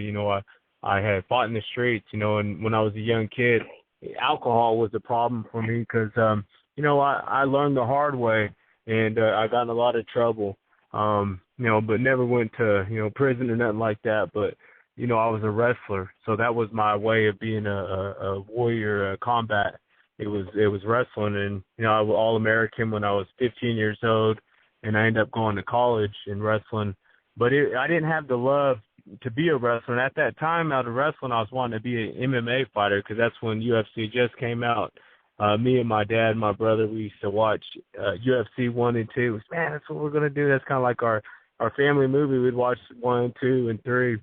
And I started kickboxing. I had a couple amateur kickboxing fights. And then there was a tough man that came to my town, and I think I was about 22 or 23. I said, I'm going to join that, because I was kickboxing at the time, and I was in Louisiana, so I drove back home, and I fought in it, and I won it. And I remember because my dad, my uncles, my grandpas, they was all boxers, because in the Indian boarding schools, that's what they had for them, was boxing. So they all boxed. Everybody boxed in my family. So I knew how to jab. I've watched boxing all my life. It just came natural. So when I was in that tough man con, I walked through everybody easy, because boxing was natural. I had a good jab. I had good movement. I had good vision. So then I joined a boxing gym here in Lawton. When I moved back home and finished up my college career, and there was a boxer there named Grady Brewer, and right off the bat, that's who I had to go toe-to-toe with, and, it took me a couple years before I had the confidence to give him my all and, take him to deep water. So, but I've had him in my boxing career as someone to kind of gauge myself, but also to see where I'm at in the world. And you know, now I'm my own man now, and it's my turn to, you know, take it to the next level and you know, make something happen and bring some pride to Southwest Oklahoma. Well, I know you are, but what I don't understand is you wrestled, you kickboxed, and it just seems like it would have been easier kind of to go to MMA. Why did you choose boxing and not do the MMA route? Well, at first it was MMA. You know, I really thought I would be the best. I thought I was going to be the MMA champion, UFC. But I started boxing and I started winning, and it was easy. And I was going through guys that was amateur champs in the gym. You know, I was just walking through them. And I was going toe-to-toe with Grady Brewer, not even having no amateur boxing fights. And, you know, I was doing, you know, very, very, very well. And then there was other pros in the area, and, you know, it just came natural to me. And that's when I came in my boxing, I had to move slow. My management moved me slow because I didn't have an amateur background. But I always knew that I was a good fighter. Always knew boxing was natural. And if I would have had it when I was young, you know, in my eyes, I'd be in the Olympics. I'd be fighting for a gold medal. You know, but I didn't have it that way, and maybe it was a good thing because I was younger, I was immature, I was wild. I might have been one of those boxers at that time that you know, didn't make it very long because I lived a wild life. But now I'm a grown man, married. You know, I have 5 children, raised them all. You know, so I'm very busy in life, and I just got to balance everything, and it's tough, but, you know, I know what my purpose is, and, you know, make it happen. I heard you had 5 children. That is amazing. You're a young man to have 5 kids. My goodness. How old are the children? How old are they? 9, 7, 5, 3, and 2 months. Oh, my goodness. Wow. And you box. I don't know how you have time. Wow. Yeah, it's tough. And now, is your wife, the mother of your 5 children, is she also from the same tribe? Yeah, she's Comanche as well. She works within our tribe in the gaming. I'm in the government side. So, you know, we're very involved with our people and our community. You know, because it's the same thing. You know, we both went to college and got educated, and a lot of our people, a lot of our family, you know, they didn't.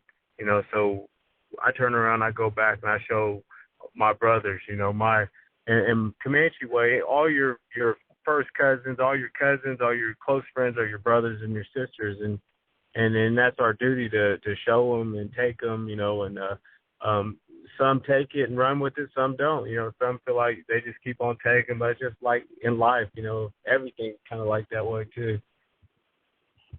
Yeah, you know, I love it. I love the whole culture just because I've been involved for the last couple of years in this tournament. And, you know, what I liked, like I said before, about the tournament is all the tribes, people from all over are coming together, and it's not to dispute or have politics or anything. It's just to have boxing and to get along and to show, you know, who they are, where they're from. And that is something that, you know, hopefully you can get involved with too, because these kids need to have someone like you that's educated, that you're working and you're boxing and you're supporting your family. I mean, it's amazing. I mean, you do a lot, George. That is for sure. Yeah. And you have is there anything else that you're doing? I mean, you're doing so much that we don't know of yet that you want to talk about? I mean, no, I don't really, you know, I take care of my kids, and one of the things, and my sons are, you know, 9, 7, and 5, and they're getting involved in sports, and they're very active. And right now for them is wrestling season. So, and I was a wrestler, and, you know, my dad didn't wrestle, so he didn't show me, but he took me to practice. He was always there for me, you know, trying to motivate me to go, you know, be a better wrestler. But me being a wrestler, a college wrestler, I help my kids. So I'm also a wrestling coach. When baseball comes around, it's our next sport in March, you know, then I'm a baseball coach. So, and then I'm a little league football coach. I'm very active, and it's because, you know, I walk those paths. I've put on the football helmet, the football pads. I've put on the wrestling shoes. I've played baseball, and it's my job as a father to show my sons that way. But also there's a lot of Indian kids, and there's a lot of non-Indian kids that some of them don't have fathers, and so I'm there, and they all call me Uncle George, and it's real prideful for me. I like doing it. It's my duty. It's kind of what God put me here for. I'm the man to lead, and that's what I'm doing right now. I'm a warrior, but when it comes to fighting, like right now, they know I'm training for a fight, so they know, hey, Uncle George or Coach George is gonna be fighting. So, but I'm just blessed that I got healthy kids, I got a healthy family. Life is tough, but life is good, and I'm just blessed. So when you're in your hometown, on your reservation, is there sparring for you? How do you get sparring?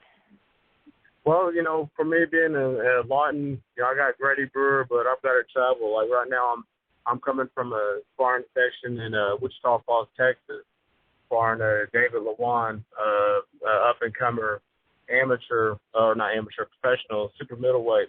I have to go to Oklahoma City, spar Carson Jones. It's a little bit of traveling. But hour drive, 45-minute drive. Sometimes I have partners come in from Dallas and spar. So it is what it is. I'm not at the hotbed, the most populated city, but I got to make it happen. I got to make do. I don't have the Mayweathers here. I don't have the great Philadelphia boxing, background. So I've got to take what I got, and just only thing I can show that I have more is heart, and just make it happen. Yeah, that's very hard, and you've made a lot out of a little of what you had. So yeah, you should commend yourself. Well, I have the Boxing Prophet, my co-host here. I'm sure he's waiting to talk to you. So Prophet, go ahead. Hey George, what's going on? Thanks for coming on the show. Appreciate it. Now, early in your career, you participated in the original Tough Man competition where you won the light heavyweight championship, and the only thing that went through my mind was what the heck, what was that like?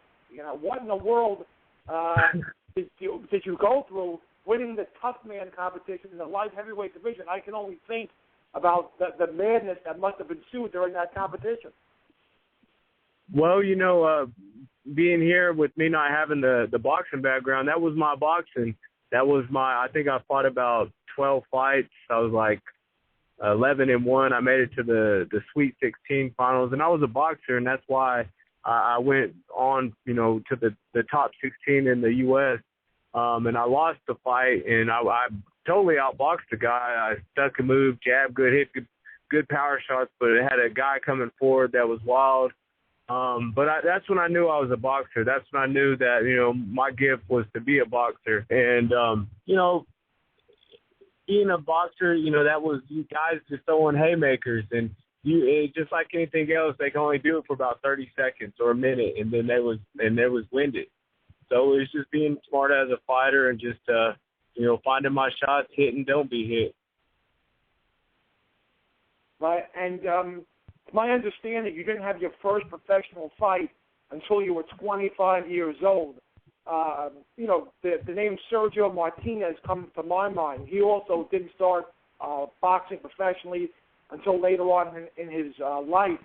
What do you think you need to do to be successful, being that most people start at such an early age in the sport? Do you look to Sergio Martinez as one of your role models because, like you, he got off to boxing in the late 80s? Yeah, most definitely. I see him doing his thing right now at his career. He didn't take the punishment. His body don't have the damage from, years of boxing, and he has the hunger. At his age right now, he's hungry. Same thing, with Nate Campbell. He came on late. He was hungry. There's a Kermit Cintron who was a wrestler, then turned boxer. Same thing for me.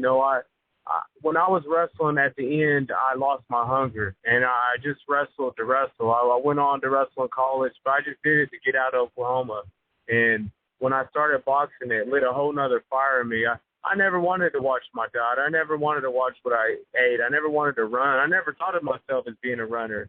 And since I started boxing, I changed my life, and it's changed my life. And and I always want to get better at it. And I look at these guys and what they're doing, and it gives me hope. You know, I see them, man, he's 38 years old or 37 years old, and I see Bernard Hopkins still doing it. And people say, oh, you're getting old. You know, shoot, man, look at these guys, 45, 46, 47, just getting down and mastering the craft. And that's what it is. I know it's going to come to a time that I'm going to have to do some changing in my boxing career, adding, most definitely. I got to add a lot of knowledge to it. So I'm ready. I'm ready to do whatever I got to do to succeed. And your only loss as a pro was to Delvin Rodriguez, who recently fought Miguel Cotto, who's been in the ring with Austin Trout. What did you learn from that loss, and how do you prepare yourself for future fights to make yourself a better fighter? Well, fighting Delvin Rodriguez, I knew I was the underdog. I knew when I was going to come out fighting someone great like that, I was going to be the underdog. What I didn't have the experience of the camera on you, main event, and I didn't have the experience of someone, hit me like that with the speed like that. And I think I can't say, it was losing the weight. I can't say it was my nerves, but it was a little bit of everything. I just knew when I fought him, I had no gas. I trained hard. I trained real hard for it. And I don't want to say I was the boxer that left in the gym. It just came that night. It felt like I was that. My legs are gone. And after the first round, I was like a flat tire, just kept going lower and lower and lower. And I never was going to go down. In the second round, I got hit with a shot. I thought, all right, in the sixth round, after the sixth round, I got to pick it up. I got to win every round. And I fell into some punches, and the ref stopped the fight. And I know he did that just for the betterment of it, safety. But, I got to take that loss. I can't hang my head down. I can't lose no faith. I can't lose no hope because, at my stage in my career, in my life, I've never been there before. I've never fought anybody like that. And that fight only made me better, only made me more confident, more hungry. And that's what I got to take to the next level. In 2014, I want to show that to the world. That's always a good sign. And, you've been rated as a middleweight, super middleweight, light heavyweight. What weight class are you most comfortable at? Oh, middleweight, most definitely. Whether it be super middleweight. I haven't been, when I fought Delvin, I went down to light middleweight. But, I always walk around at 175 to at the heaviest. But I'm always in shape, ready to go. So middleweight is most definitely the strongest for me. And when I step out there, I want to be middleweight. And in a perfect world, after you string together some victories in 2014, who would you like to fight down the road? Either at the end of this year or early next year in 2015. Some of the big boys in the top 10. Who do you think you'd most likely want to face after gaining more experience in the ring and stringing together some victories? Well, I think right here in my area, I got a lot of confidence that I can beat Brian Vera, and he's out there fighting these top-level people. I think fighting him and beating him is going to set me up for the next level, whether it be Peter Quillen, whether it be Triple G. I'm not afraid. A lot of these fighters that fight him are running from him. They're boxers. I'm a come-forward fighter, and I'm ready to bang. I'm ready to dig the ball. I'm ready to rough him up. I'm not going to let him bulldog me around. Being a wrestler, I know how to use my shoulders. I know how to use my hips and just stay on it. If it's got to be an ugly fight, I'll do whatever I got to do to win.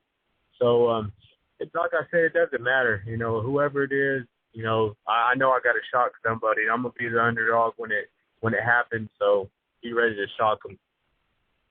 And I wish you the best of luck in all your future fights. And just one more thing, like Christy alluded to earlier in the interview, you are of American Indian descent. And I vaguely remember back in the 90s, there was a heavyweight by the name of Joe Hipp who fought Tommy Morrison, may he rest in peace. I believe Joe Hipp was also of American Indian descent. Wasn't he? Or? Oh, yeah, he's Cheyenne, I believe. But, yeah, Joe's a good guy. I know Joe.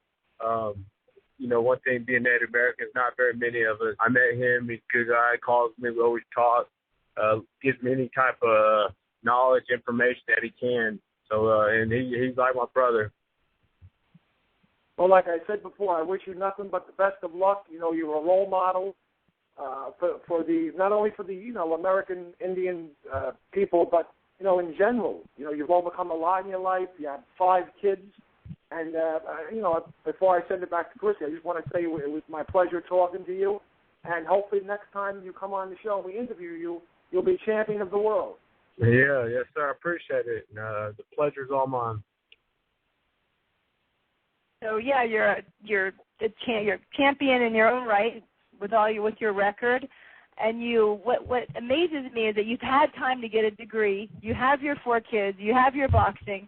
You seem like an all-around nice guy. You're a role model for the Diabetes Foundation. I mean, you're really on the way, don't you think, George? I'd say so. I appreciate it. Oh, you're just being modest. But, I want to ask you before we go, because I'm curious about your opinion. Did you see the ESPN fights the other day with Rances Bartholomew and Argenis Mendez? Did you see that fight? No, sure. My kids had wrestling that day, so I missed the first season. Okay. How did that? What weight does he wrestle? Is it your boy, your son? Well, all 3 of my sons wrestle. They're 9-year-old. He's a 110-pounder, and I got a 55-pounder, and I got a 40-pounder. So I'm a running bean. I got my nephews wrestling, so I'm all over the mat coaching, yelling. Okay, now, but George, Uncle George, there, I want you to train the girls too. Okay, they need to learn how to wrestle. All right. Yeah, I got a girl wrestler too. Okay, good. Because you know what? Even if, I'm hoping they compete, but even if girls don't compete, I want all the girls in the world to train wrestling, jiu-jitsu, anything that will give them that confidence, and then if they need the self-defense, it's always a good thing. So that's what I like. Well, George, you are fantastic. We will be definitely watching for your fight and who you're going to fight on your next one, and we will look forward to that. Hopefully you'll come back and tell us all about it. All right, and I appreciate you having me on there, and just get in contact with my publicist, Amy Green. Amy Green. Check me out at ComancheBoy.com. So the pleasure is mine. Okay, we have to give Amy her props. We love Amy. She's fantastic. She really pushed for you to come on here, and then I looked at your record, and I looked at your bios, and I'm like, I like this guy, Amy. She's fantastic.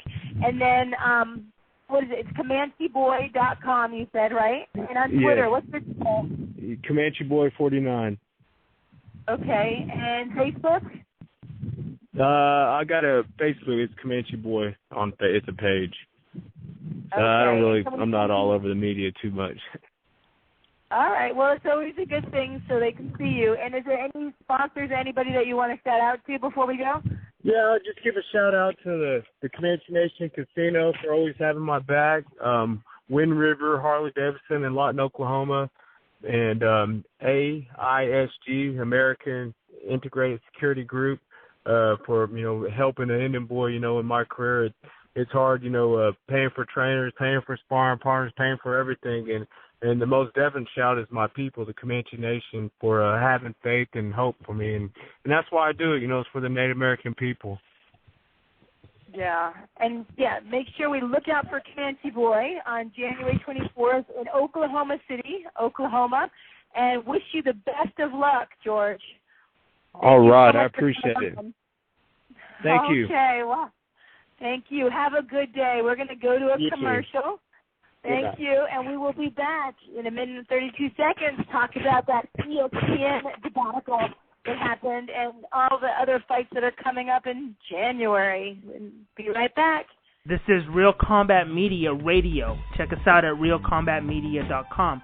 While you're there, check out the Feed the Poor link on the bottom of every article, and you can send a donation if you're interested. That is, once again, on the bottom of every article as well as on the top of the website. If you are an MMA, boxing, or fitness business and interested in sponsoring our website or radio podcast, send us an email. Advertising at realcombatmedia.com. Once again, that is advertising at realcombatmedia.com. Make sure to check out the Real Combat Media MMA and boxing store at the top of the menu at realcombatmedia.com. We carry a collection of products. We have the Cardio Mask, which is excellent for all fighters, endurance athletes, and serious fitness enthusiasts.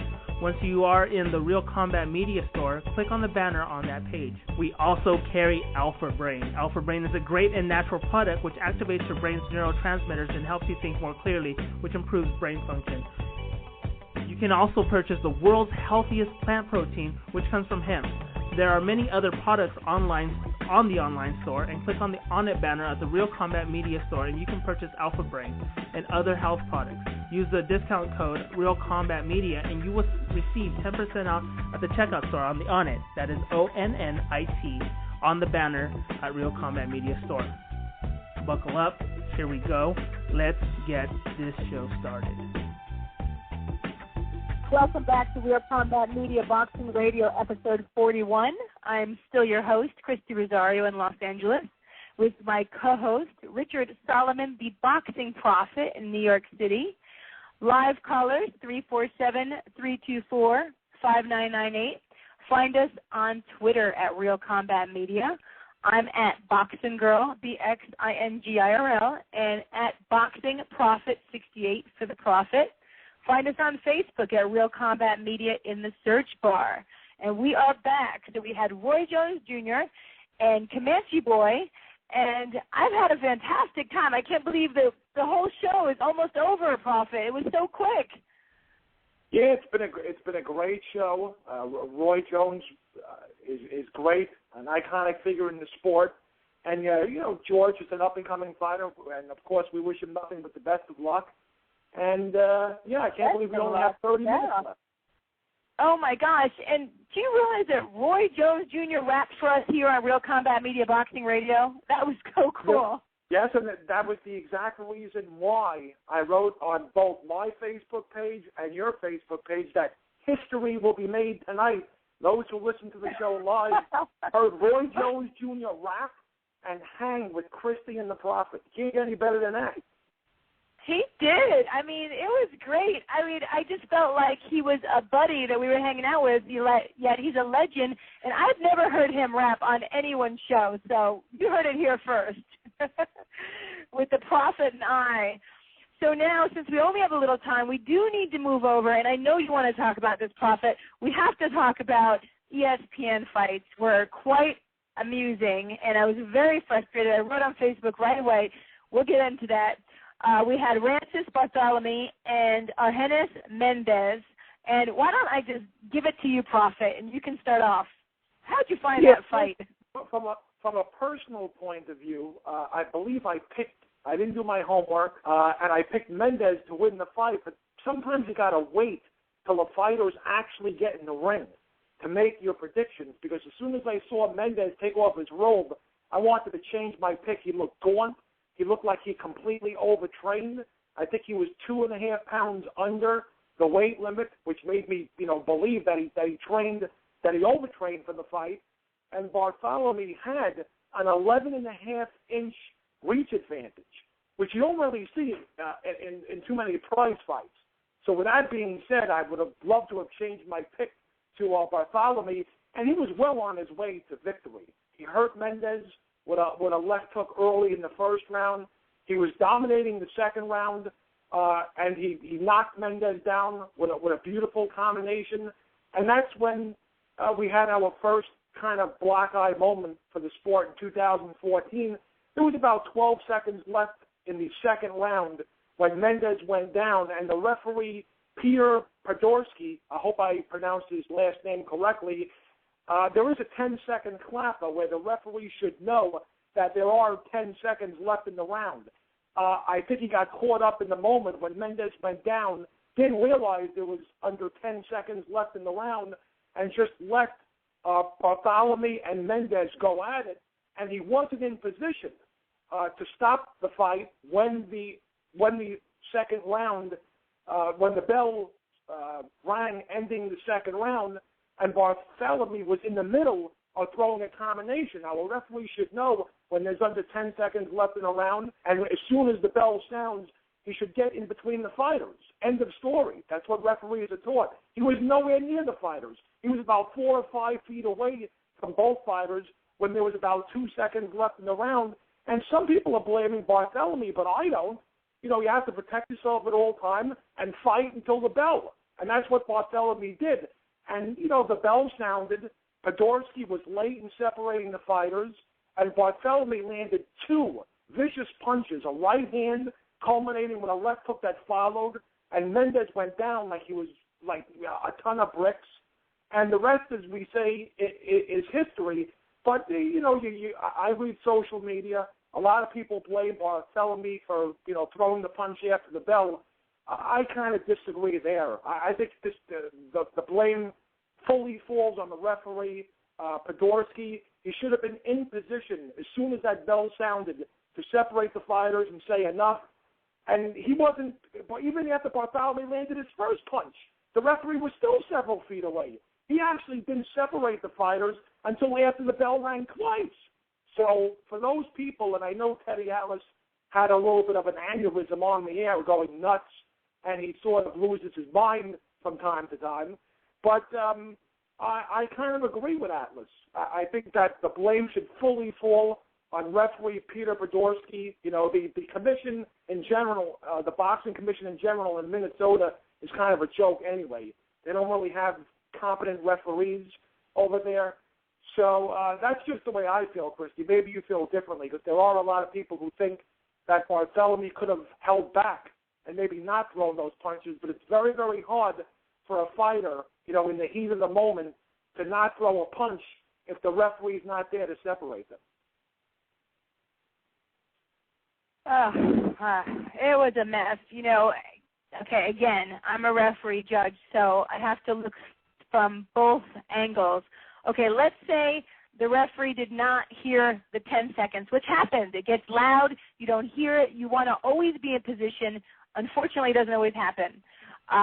But this was so blatant. I mean, I was just floored. I mean, 2 or 3 punches after the bell, and he went down. He might not have even gone down if he didn't get hit after the bell. And I'm not saying that, you know, he was going to win or anything else, but there was a possibility that there could have been a third round. So for me, it was like, okay, maybe, you know, also listening to the bell was pretty lame. If you heard it, it went once, then there was a pause, then it went another. And come on, it needs to be faster than that, and it needs to be really loud. And if you're an experienced timekeeper, you know that. The referee, okay. So then after that, let's say he didn't hear the bell, and let's say he wasn't close enough, or he was out of position. But, yeah, I mean, the boxer could have definitely gotten really hurt.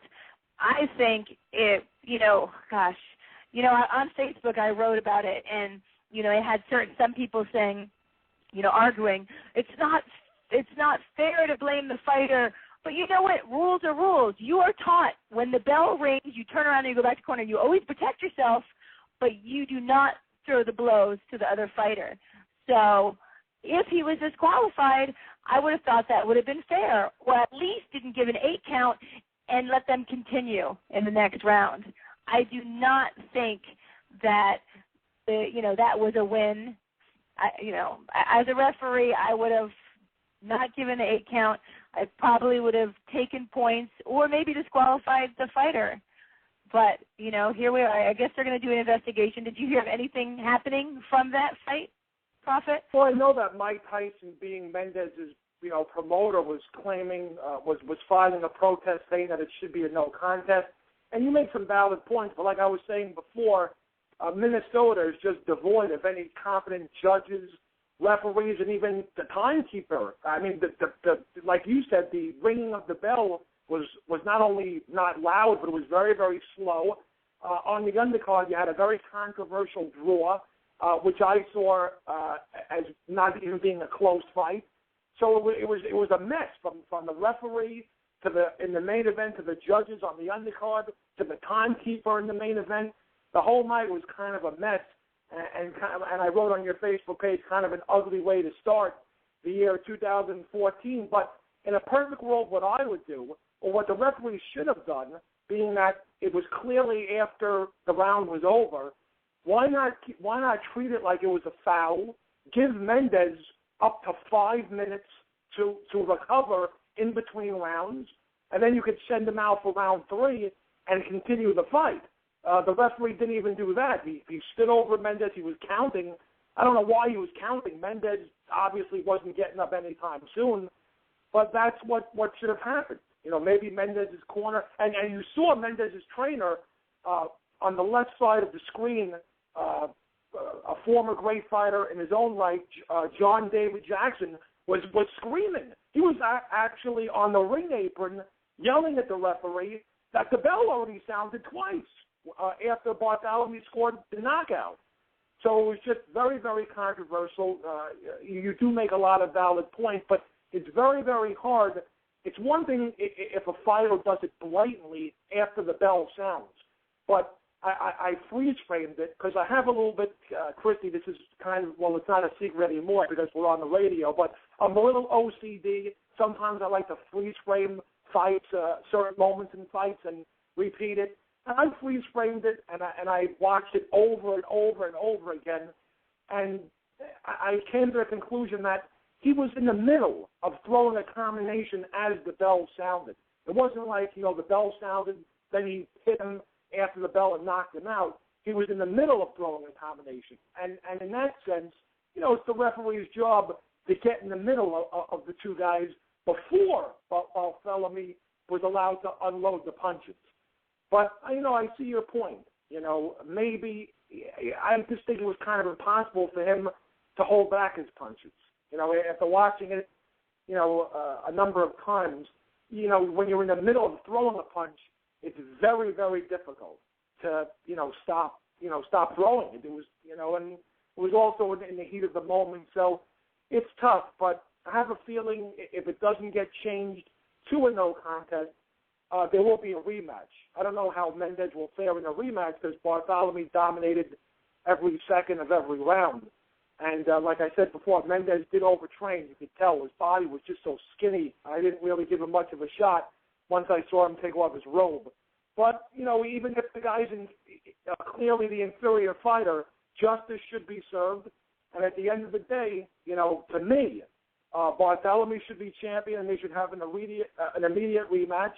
Or if you want to say a no contest and have an immediate rematch, that could work as well also. But, everyone has their opinion, and that's what makes boxing such a great sport. It's also very, subjective. It's a subjective sport where everyone sees things differently. Yeah, well, it seems like Mike Tyson, since that was his promotion, is going to make sure that there's an investigation. I'm not sure he'll make sure there's a rematch, but Mendez certainly deserves one after that, I think so. Yeah, it's hard to say. It was a terrible outcome for a fight that should have been a good fight.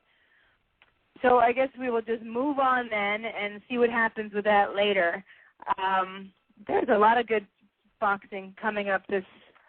Okay, so we talked a little bit with Roy Jones about Canelo and El Perro Angulo. What do you think of that fight?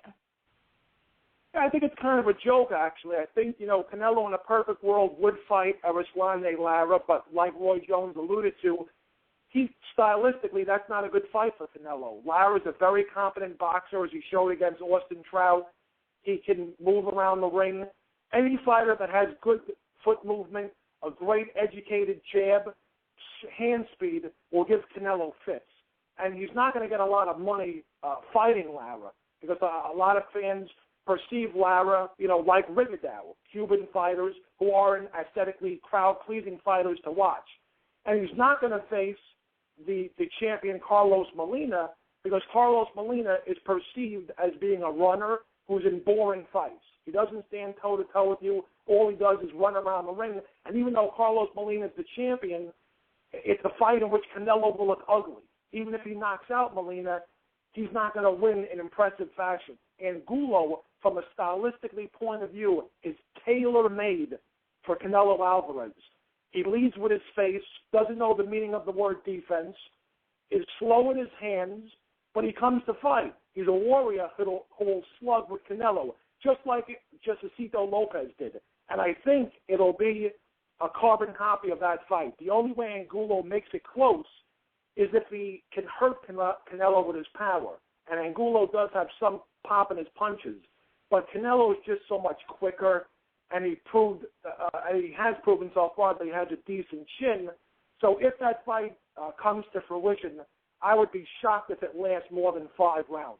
Angulo might be too brave for his own good, but Canelo has the hand speed, the power, and the overall talent to really dominate Angulo and stop him inside of 5 rounds. And I think that's what his people are looking for. You know, after looking so normal against Mayweather, which is no crime because Floyd's the best pound-for-pound fighter in the world, they want Canelo's fans to unequivocally utter to themselves, wow, our boy is back.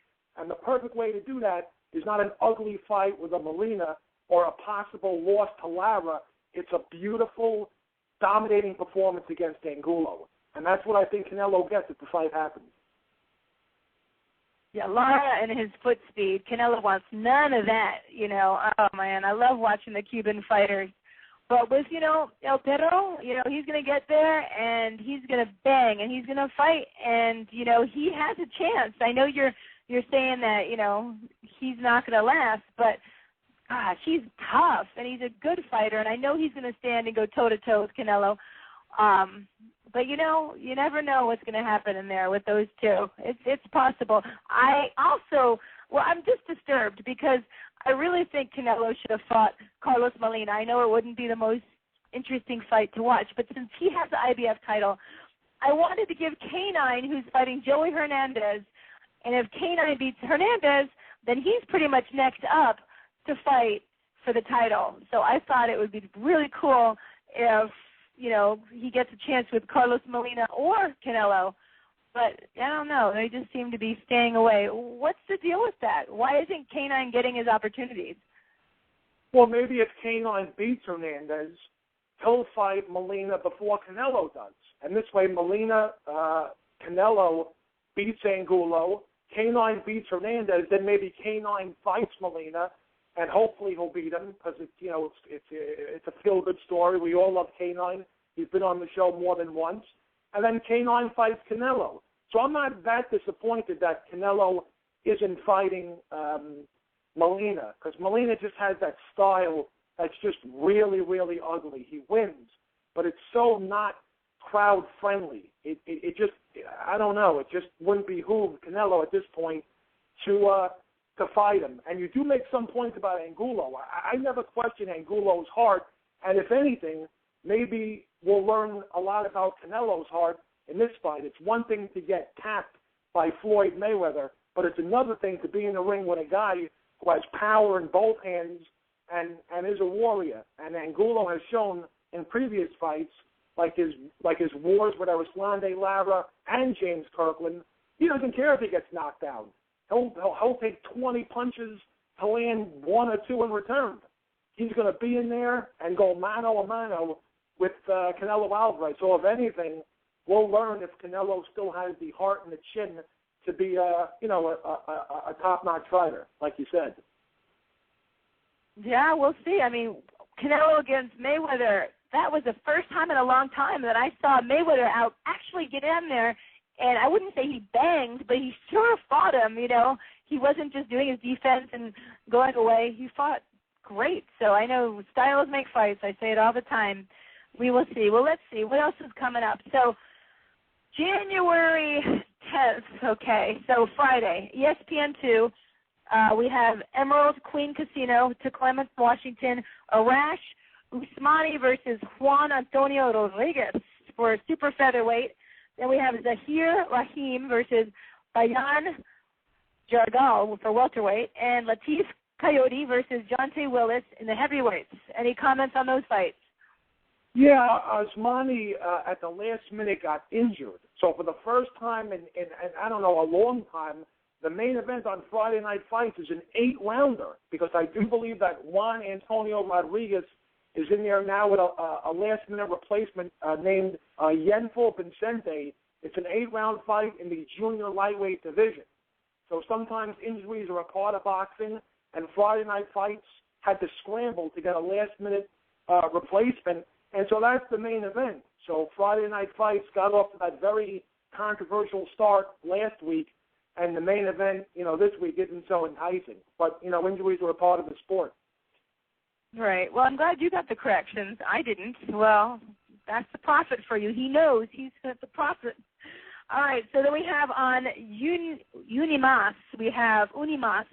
Saturday, we have January 11th at Tecate Tour Arena, Tijuana, Mexico. Antonio DeMarco versus Jesus Corolo. Super lightweight. I know Freddie Roach is in Antonio DeMarco's corner, because we're going to have Freddie Roach on next Wednesday, and Freddie couldn't come on today because he's with Antonio. So, what do you think of that fight? I like Antonio DeMarco. He's a quality fighter. A lot of people jumped off the Antonio DeMarco bandwagon when he fought Adrian Broner, but DeMarco's got some skill, and working with Freddie Roach can only help him. He's a polished boxer who does have power in both hands. And I think he's going to come back strong and win in impressive fashion. Okay, you heard it from the prophet. Friday, January 17th, Showtime, Cook Convention Center in Memphis, Tennessee. Ivan Redkach versus Tony Luis, lightweight, and John Thompson versus Frank Galarza, super welterweight. All right, prophet. Yeah, I believe that's a Showbox card, and Showbox is always great because they always have fighters that you ordinarily won't hear of. And I think, a lot of people like ESPN fights because obviously Teddy Atlas and sometimes you get championship fights or the upper echelon fighters, but I really think Showbox is the most underrated telecast out of the major prize fighting that you see. Showbox, a lot of people grew up and matured before our eyes on Showbox, before they were world champions, like Ricky Hatton and Joe Calzaghe. And hopefully this will be another showcase. You'll see quality fights, undefeated fighters, and prospects who really, before they make it big, always fight on Showtime. And it's great. I love the show, and I think it should get more props, and people should be just as enthusiastic about Showbox as they are about ESPN's Friday Night Fights.